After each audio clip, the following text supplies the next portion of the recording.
So what we're going to do in this video is we're going to show how to reorganize some of this data so that it's on different layers and it's a little bit easier to find and understand. Just a note from the last video, I basically went into Project Explorer here, deleted this one by right-clicking and deleting it, and then re-importing it to make sure that you bring in both surface definitions. You theoretically could probably just bring in the triangle-based definition, but I wanted to bring in the break lines as well because I may use those in the future.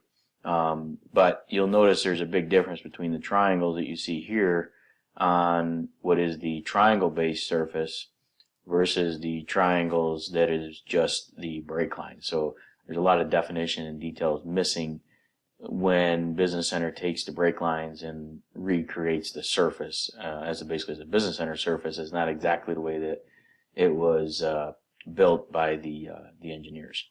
So I'm just going to go ahead and right click and I'm going to toggle the visibility. I don't need to see these surfaces as long as I know they're there. So I'm just going to right click and toggle those off. So that's the first thing that we'll do.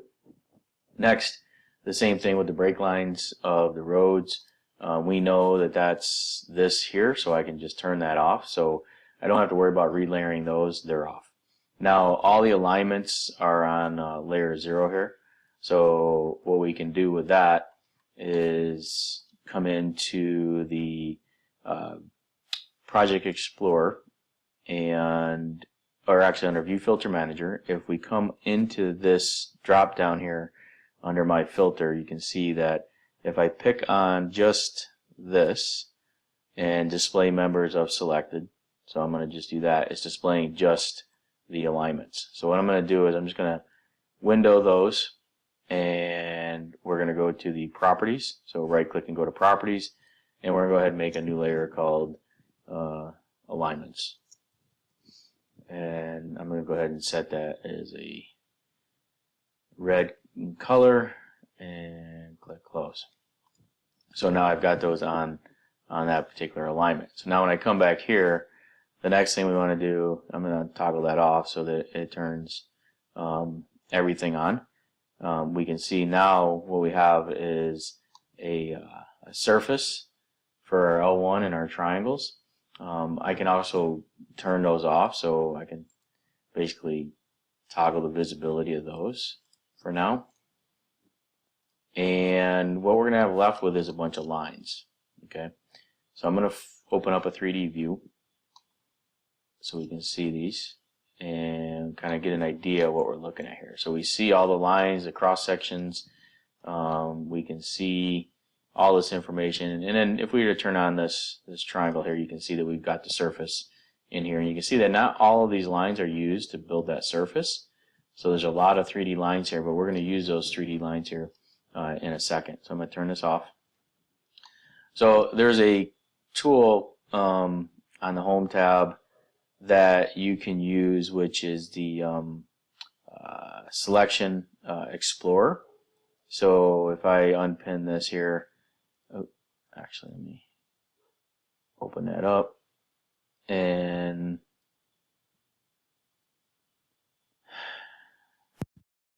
so the Selection Explorer is over here on the Home tab. So if you open that up, I have it docked over here with my properties and everything, so you can drag it out and move it out. But I'm going to leave it over here for now. So if we go to this L1 DTM XML, you can see that it selects all the objects in this DXF file. So what we're going to do is I'm going to start by just picking on name to sort this by the name, and it picks up basically these stations. You can see here that it's picking up all these cross sections. So what I'm going to do is I'm going to come in here and I'm going to scroll down to the end of this cross section here, and I'm going to hold my shift key down, I'm going to select there. So it picks up all just those cross sections, and I'm going to right click and I'm going to save as, and I'm going to call it cross sections -L1, and there's 948. I'm going to click OK to that. And what that has done is, if I look at cross section 1, it's basically just put all those objects in that selection group. So now I can just go over to properties, and I'm going to put these on layer, and I'm going to create a new layer and call it cross section break lines. All right. And you can change the color. I'll go ahead, I'm just going to make it a light gray and close that. Okay. Now I'm going to go back to that Selection Explorer, and what I'm going to do is I'm going to come down here and I'm going to pick up all the lines that make up the top and all the lines that make up the bottom. I'm going to put those into separate groups as well. So again, on my Project Explorer, View Filter Manager, I can turn off cross-section break lines, so it leaves just the lines. So you can really separate these out any way you want, and it's totally up to you. I'm just going to do a couple to keep it simple and shorten this video up. So I'm going to come back here, I'm going to go back to that XML file, and I'm going to come down. You can see I can select off of it. And I'm going to come down, I'm going to pick basically everything that is listed. You can see each one of these break lines has a name. So if I pick on this right here, that one is, if I hover over it, you'll see here in a second, it is a lane tick. Okay, that is actually above the surface. So it's actually this one here. If I hover over that one should be, well, that's the pavement grade line. So I click on this one here. I could use that one, but this is the break line, and you can see that it's the surface lane. Okay, and if I come over to this one, I can hover over that one, and I can see that that one is the EOT, so it's pave 1. And then down here, if I look at this one is my sub, okay, and then this one is my basically pavement. So if I was to come over here and I come down, I've got my EOP ticks, I got all those ticks, which I can put those in a layer, but really what I'm looking for, I got PS, I'm looking for my pavements. So if I come down, I can see here I've got these PV1 EOTs, and if I select that and come down and pick this down here, it's picking up all the left PV1s. And I'm going to scroll down, and I'm going to, actually let me split this so you can see it also. So you can see it's picking up the left side, and then I'm going to come down and I'm going to do the right side. So I'm going to scroll down a little bit further, and same idea, I'm going to come down here and pick on the pavement ones. So come down to my pavement, and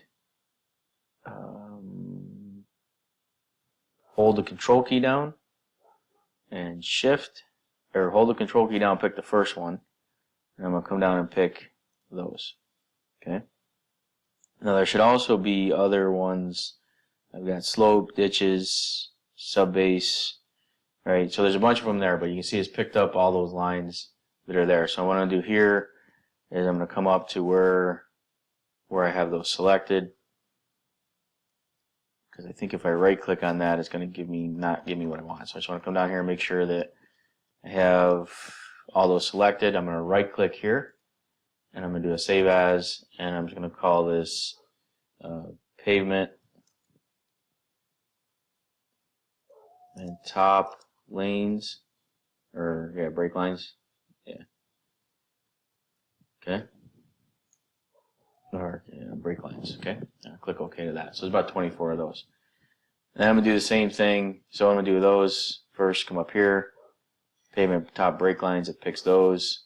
I'm going to go to properties, and I'm going to get them off of L1 as well. I'm going to come in here and call these top pavement, and I'm just going to change that color to a just pick a different green, something a little bit different there. We'll click OK, and then I'm going to come over to my Selection Explorer again, go to this DTM XML, and just click off of it, and I'm going to come down and I'm going to find the sub. So I'm going to come down here to where I've got all my LT, there's my pavement, some of my P's, and then I want all the ones that say sub.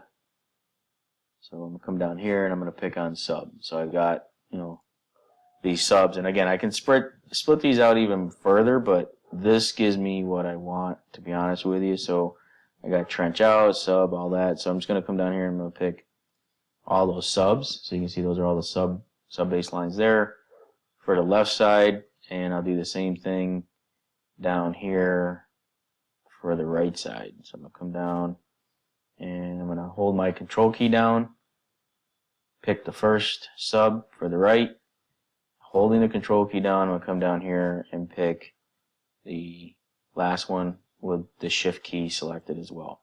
So that picks up both the right and the left. I'm going to right click and I am going to save as well. I'm going to call this sub-base break lines. Okay. And once I do that, then I can come over to my properties, and I could do this as well. I wouldn't have to make those groups, but it's nice to make those selection sets so you can always go back to do that. So you can do that with anything as well. So I'm going to spacebar this, and I'm going to call this sub-base break lines, and we're going to give that a magenta color just to separate them out. Oh, I think I messed that up, so I forgot to do. Go to my layer manager. Oh no, I got it. Okay, so we're good there. And so when I click on that, I can see I've got my green lines representing my top and my sub-base lines representing my bottoms. Okay, so a little bit lengthy video there to select that, but you can use the selection explorer to continue doing that, breaking these out into groups, putting them on separate layers. The next step will be to create the corridor, and I'll show you how to use those lines to build out the corridor and the corridor instructions and templates.